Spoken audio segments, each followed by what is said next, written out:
इस वीडियो के अंदर भी काफी सारे सवालात किए गए हैं हमसे, तो उसका जवाब इस वीडियो के अंदर देंगे। और अगर आप डायरेक्टली क्वेश्चन करना चाहते हो scheme related, mutual fund company related, portfolio related या ओवरऑल म्यूचुअल फंड रिलेटेड ही कोई दिक्कत आ रही है, गोल प्लानिंग में कुछ दिक्कत आ रही है, तो आप डायरेक्टली मैसेज करके सिपवर्स फेसबुक पेज है फेसबुक पे, वहां पे आप डायरेक्टली मैसेज करके मुझसे बात कर सकते हो। कोई पैसा वैसा 1 रुपया नहीं लगता। यूट्यूब चैनल पे जाओगे तो वहां पे आपको फेसबुक का लिंक दिखेगा। अब फेक पेज में मत जाना, बहुत सारे लोग फेक पेज भी बना देते हैं। यूट्यूब चैनल पे जो लिंक है फेसबुक का, वहीं से जाना फेसबुक पेज। कई लोगों का मतलब कमेंट आया कल वाले वीडियो पर कि मंडे को मार्केट बंद है। देखिए भाइयों, मंडे को मार्केट बंद नहीं है। मंडे को बुद्ध पूर्णिमा जरूर है, ठीक है, बहुत कुछ जगह पे बंद रहता है सब कुछ, लेकिन स्टॉक मार्केट का हॉलीडे मंडे को नहीं है। तो मार्केट ओपन रहेगी और जैसा कामकाज चलता है वैसा ही चलता रहेगा। यहाँ पे हम थोड़ी सी बात करते हैं, जो सीज फायर हमारा हुआ था कल रात को, उल्लंघन भी हो गया सीज फायर का, पाकिस्तान ने कर दिया। आज देखते हैं क्या होता है। और हमें तो असलियत पता कभी चल नहीं पाएगी कि सीज फायर हुआ क्यों। अलग अलग यूट्यूब पे क्रिएटर्स अलग अलग कारण बता रहे हैं, न्यूज चैनल वाले अलग कारण बता रहे हैं, बट एक्चुअल खबर हमें कभी पता ही नहीं चल पाएगी कि एक्चुअल पर्दे के पीछे हुआ क्या। कुछ लोग कह रहे हैं कि पाकिस्तान ने मीटिंग बुलाई थी तो वो न्यूक्लियर बॉम्ब से अटैक करने की, मतलब न्यूक्लियर मिसाइल से अटैक करने की तैयारी कर रहा था।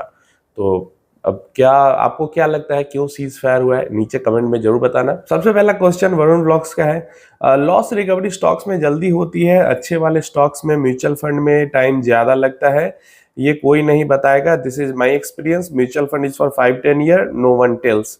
अब देखिए, आपका जो एक्सपीरियंस है ना वो गलत है। जैसे लोगों को लगता है कि जब स्टॉक में कुछ बोनस मिलता है या स्प्लिट होता है तो उनको कुछ एक्स्ट्रा चीजें मिल जाती है, जैसे लोगों को डिविडेंड मिलता है तो उनको लगता है कुछ एक्स्ट्रा चीजें मिल जाती है, वैसे ही आपको भी लगता है आप इन्वेस्ट तो कर रहे हैं लेकिन एक्चुअल में बेसिक नॉलेज आपकी मतलब थोड़ी सी कम है। आप जब एक स्टॉक की बात करते हैं तो ये आप एक सिंगल बिजनेस, सिंगल कंपनी की बात करते हैं। जब आप एक म्यूचुअल फंड की बात करते हैं स्कीम की, तो आप पूरा बास्केट पोर्टफोलियो की बात करते हैं। तो आपने अगर एक ही स्टॉक के अंदर इन्वेस्ट किया है, वो कंपनी बहुत अच्छी है, तो वो जल्दी गिरेगी भी, जल्दी उठेगी भी। लेकिन अगर आपने इंडिविजुअल लेवल पर, आप डायरेक्ट इन्वेस्टर हो और आपने अगर 15, 20 या 25 स्टॉक का पोर्टफोलियो बना के रखा है, तो ऐसा नहीं होगा कि वो 25 के 25 स्टॉक जल्दी गिर के और जल्दी रिकवर भी हो जाएंगे। नहीं, फिर म्यूचुअल फंड की तरह ही आपका पोर्टफोलियो काम करेगा। उस 25 स्टॉक में से 5 स्टॉक जल्दी रिकवरी देंगे, 5 स्टॉक रिकवरी ही नहीं देंगे, 5 स्टॉक और ज्यादा गिर जाएंगे, 5 स्टॉक धीरे धीरे रिकवरी करेंगे, और ऐसे करके आपका ओवरऑल पोर्टफोलियो धीरे धीरे ऊपर जाएगा। तो यही चीज होती है। आप एक सिंगल स्टॉक को आप एक पोर्टफोलियो के साथ कैसे कंपेयर कर सकते हो? सिंगल स्टॉक, कौन ऐसा इंसान है, कौन ऐसा इन्वेस्टर है दुनिया में जो कि एक ही स्टॉक के अंदर इन्वेस्ट करके रहता है? और जो एक ही स्टॉक के अंदर इन्वेस्ट करेगा वो अच्छी ही कंपनी होगी, वो बंद नहीं हो जाएगी। अभी रिसेंट में हुई ना 90% से ज्यादा क्रैश हो गया ना ब्लू स्मार्ट वाला कंपनी जेंसॉल। तो ऐसी कम मतलब हर कुछ दिनों पे तो हमें कोई ना कोई कंपनी दिखती रहती है जिसका सफाया होता रहता है, या वो 90% 80% तक गिर जाती है, कोई फ्रॉड निकल के जाता है, कोई स्कैम निकल के आ जाता है। म्यूचुअल फंड में आपने, अब आप, क्योंकि मैं नहीं कर रहा, आप कंपेयर कर रहे हो म्यूचुअल फंड को एक स्टॉक के साथ। आपने देखा किसी म्यूचुअल फंड को 90% क्रैश हो गया, म्यूचुअल फंड 90% अपनी वैल्यू खत्म हो गई है? नाम बताओ किसी म्यूचुअल फंड स्कीम का 90% जिसकी वैल्यू खत्म हो गई। तो स्टॉक का म्यूचुअल फंड के साथ आप एक एक कंपनी का बास्केट ऑफ कंपनीज के साथ आप नहीं कंपेयर कर सकते।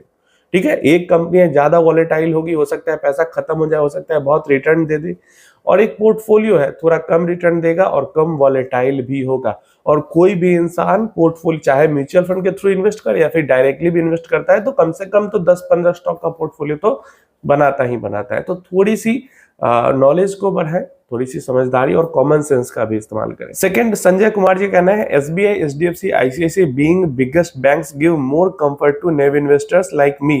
आई know Nippon and Motilal has given better returns but I am unable to trust them. हाँ, ये एक बहुत बड़ी प्रॉब्लम जरूर है म्यूचुअल फंड्स के अंदर में, जो जैसे कोटक महिंद्रा हो गया, मतलब कोटक म्यूचुअल फंड हो गया, या एसबीआई म्यूचुअल फंड हो गया, या एचडीएफसी हो गया, या आईसीआईसीआई हो गया, क्योंकि इनका नाम बिग बैंक्स के साथ जुड़ा हुआ है, इस कारण से लोगों को इन पे भरोसा ज्यादा होता है। लेकिन जहां तक सेफ्टी की बात आती है, वहां तक हर एक म्यूचुअल फंड स्कीम जो है वो पैसों को लेकर उतना ही सेफ है। हर म्यूचुअल फंड कंपनी उतना ही सेफ है पैसे को लेकर, कोई पैसे को लेकर यहाँ पे भागने वाली नहीं है। लेकिन जो न्यू इन्वेस्टर होते हैं, जो या फिर जिनको मार्केट से नहीं लेने देना, बस पैसे डालते रहने हैं, उन लोगों को इतना समझाना मुश्किल है और डेफिनेटली उनको ये ज्यादा आसान है समझा देना। अब कोई डिस्ट्रीब्यूटर ही है, वो अब क्वांट का फंड बेचने जाएगा, मोतीलाल का फंड बेचने जाएगा किसी इन्वेस्टर के पास, तो उसको मुश्किल होगी। लेकिन एसबीआई एचडीएफसी का जैसे नाम लेगा कोई भी तैयार हो जाएगा। तो ये अंतर जरूर आ जाता है, ब्रांड वैल्यू का, ब्रांड नेम का अंतर आता है और डेफिनेटली इनसे फायदा मिलता है इन बड़ी बैंक्स की जो एएमसीज है उनको। विनोद मंडल जी का कहना है SBI mid cap, SBI small cap, SBI Contra fund कैसा है, please answer me, my name is Vinod.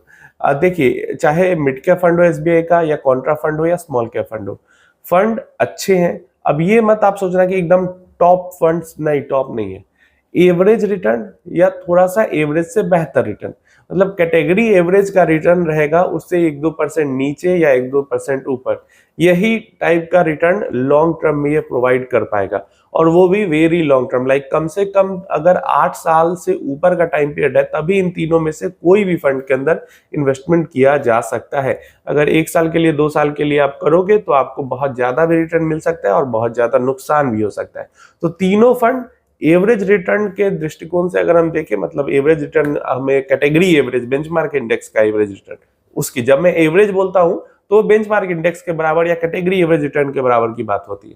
तो उतना रिटर्न मिल सकता है, लेकिन लंबे समय में, कम समय में तीनों के तीनों फंड काफी ज्यादा वॉलेटाइल होंगे। नेक्स्ट क्वेश्चन आ जाता है संदीप गुलेरिया जी का, Mirae asset as an AMC कैसी है सर? तो देखिए, Mirae asset as an AMC अच्छी है, पुरानी एएमसी है, पुरानी कंपनी है।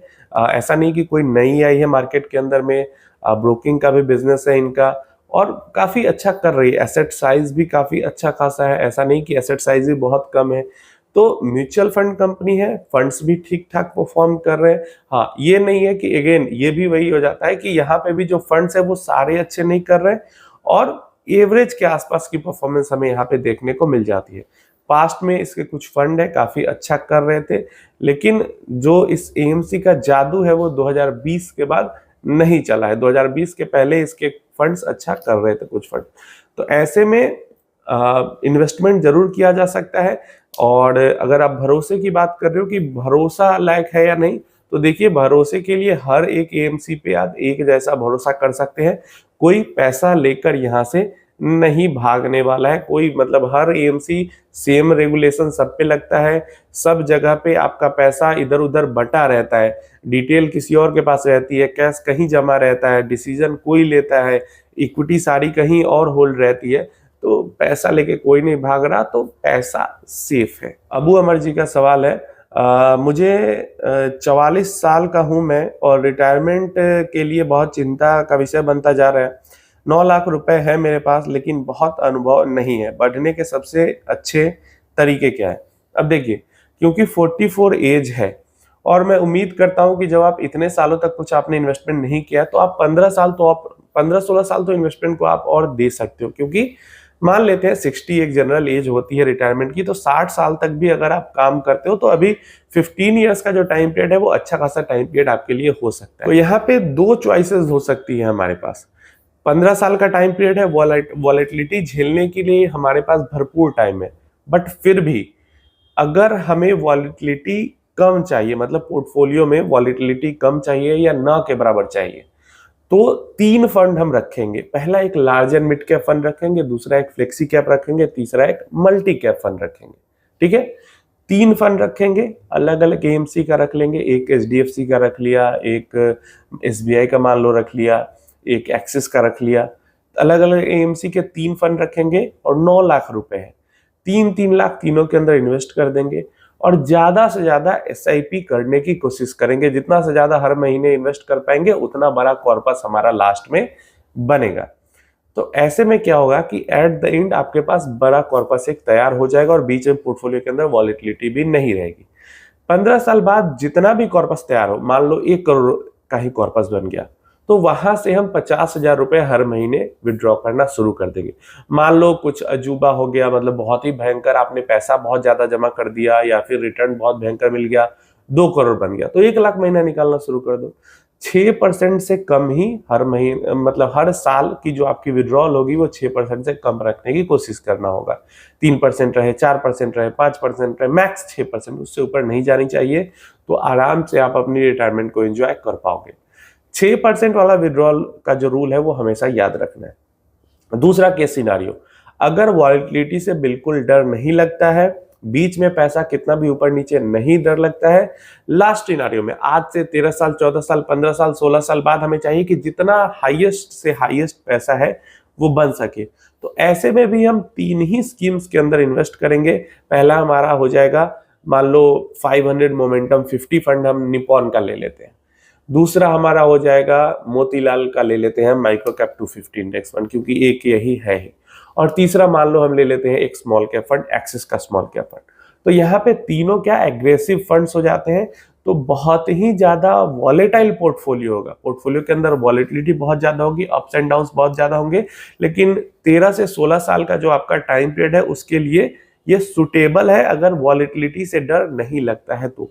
एंड अगेन उसके बाद जितना भी कॉर्पस बने उसका 5%, 6% सालाना का, या फिर 0.5% या 0.5% से कम मंथली का विड्रॉल करते रहेंगे। आराम से इजिली जो रिटायरमेंट है वो बीत जाएगा।